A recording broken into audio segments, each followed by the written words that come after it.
Hi everyone, once again welcome back to my YouTube channel. My name is Bhawna Bisht.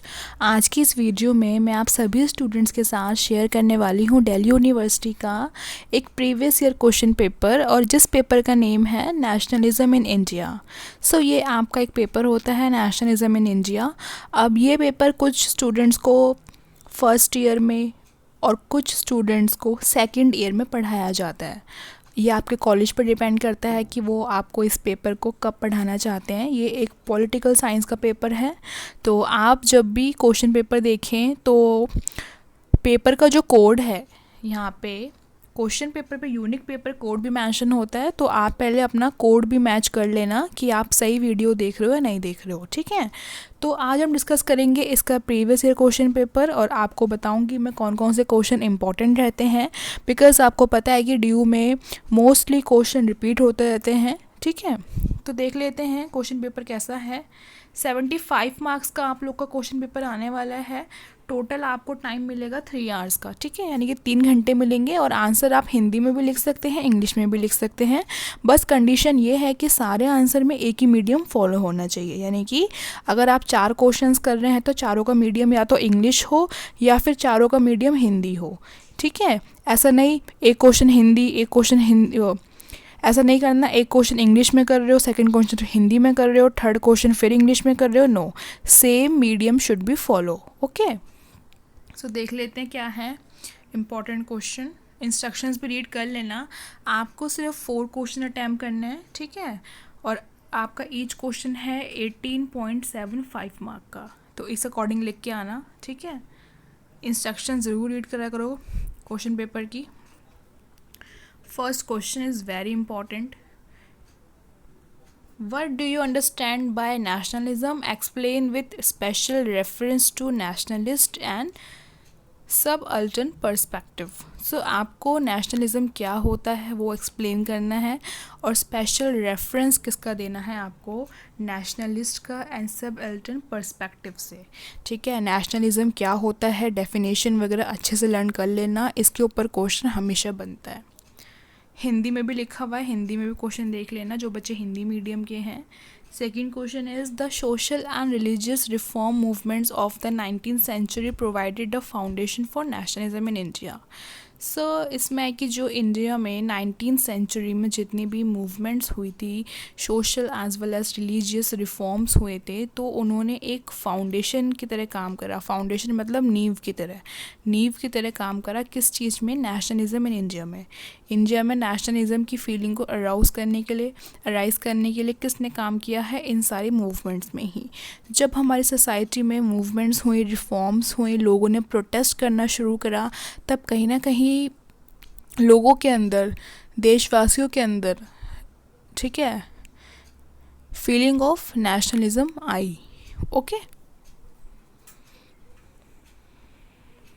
Third question, compare the ideology methodology of the Swadeshi nationalist and the liberal constitutionalist. Swadeshi movement हो गया और स्वदेशी nationalist के ऊपर question ज़रूर आता है, तो इनकी आइडियोलॉजी वगैरह अच्छे से लर्न कर लेना, ये मोस्ट इम्पॉर्टेंट क्वेश्चन है। Fourth question, how did the social base of the nationalist movement expand under Gandhi ji's leadership. Gandhi ji का बहुत बड़ा रोल रहा था हमारे नेशनल मूवमेंट में, हमारी फ्रीडम में, तो वो आपको एक्सप्लेन करना है, ठीक है।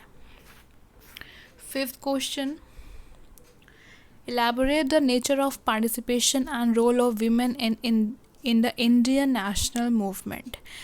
Most important question, role of women, participation of women, ये क्वेश्चन हर बार पूछा जाता है।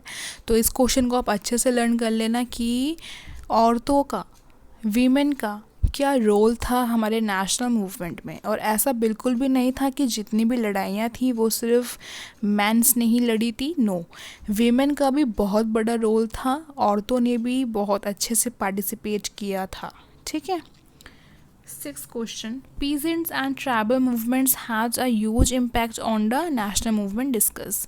आपको पता है कि पीजेंट्स और ट्राइबल की मूवमेंट्स भी हुई थी, उन्होंने भी कहीं ना कहीं बहुत बड़ा असर डाला नेशनल मूवमेंट पे, तो वो आपको एक्सप्लेन करना है। ये भी मोस्ट इम्पॉर्टेंट क्वेश्चन है, ठीक है। राइट एन ऐसे on the rise of communalism in colonial India. Communalism कैसे राइज हुआ हमारे कॉलोनियल इंडिया में, आपको एक्सप्लेन करना है। बिकॉज जब ब्रिटिशर्स आए, जब इंडिया एक कॉलोनी बन गया था ब्रिटिशर्स की, तो तभी ये जो कम्युनलिज्म है ये ज़्यादा राइज होना शुरू हुआ। ठीक है, बिकॉज उनका यही था कि डिवाइड एंड रूल, कि जो इंडिया में जो रिलीजन है हिंदू एंड मुस्लिम, उनको डिवाइड करो। जैसे डिवाइड कर दिया तो दोनों के अंदर अपनी धर्म के लिए फीलिंग आएगी, हर कोई अपने धर्म को ऊपर रखना चाहेगा, तो कहीं ना कहीं डिवाइड की वजह से एक दूसरे के हम लोग दुश्मन बन जाएंगे। ठीक है, तो इस चीज़ को एक्सप्लेन करना है कम्युनलिज्म कैसे राइज हुआ। 8th question short notes. तो लास्ट क्वेश्चन आपका शॉर्ट नोट्स आता है, इसमें आपको कोई 2 करने होते हैं। 4 ऑप्शन दिए होते हैं ABCD, उसमें से कोई भी 2 करने होते हैं जो आपको अच्छे से आते हैं। First is government of India act of 1935, ये मोस्ट इम्पॉर्टेंट है। ठीक है, इसको अच्छे से लर्न कर लेना।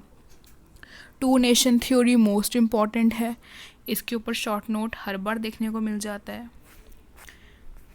फिर है quit India movement, last is anti reform movement. इसमें से शॉर्ट नोट्स में से अगर मोस्ट इम्पॉर्टेंट की बात की जाए तो गवर्नमेंट ऑफ इंडिया एक्ट वाला, 2 नेशन थ्योरी और क्विट इंडिया मूवमेंट, ये मोस्ट इंपॉर्टेंट है, इनको अच्छे से कर लेना। ठीक है, सो मैंने आपके साथ नेशनलिज्म इन इंडिया का क्वेश्चन पेपर शेयर कर दिया है और इम्पॉर्टेंट क्वेश्चंस मैं आपको बता चुकी हूँ। DU में क्या होता है कि क्वेश्चन आपके रिपीट होते रहते हैं। जो क्वेश्चन आप इस पेपर में देख रहे हो ना, अभी जो आपका एग्ज़ाम होगा उसमें भी सेम आपको 2 to 3 क्वेश्चन सेम ज़रूर मिल जाएंगे और अटैम्प्ट आपको सिर्फ 4 करने होते हैं। तो 4 क्वेश्चन वही अटैम्प्ट करना जो आपको बहुत अच्छे से आते हैं। ठीक है, बाकी कोई भी प्रॉब्लम है, कोई भी डाउट है, आप मुझे इंस्टाग्राम पे, टेलीग्राम पे मैसेज कर लेना। दोनों का लिंक डिस्क्रिप्शन में है और आप सभी बच्चे टेलीग्राम ग्रुप को ज्वाइन कर लीजिए। इस वीडियो को लाइक करिए और मेरे चैनल को सब्सक्राइब ज़रूर कर लेना। अब हम मिलेंगे अपनी दूसरी वीडियो में, तब तक के लिए टेक केयर, बाय बाय।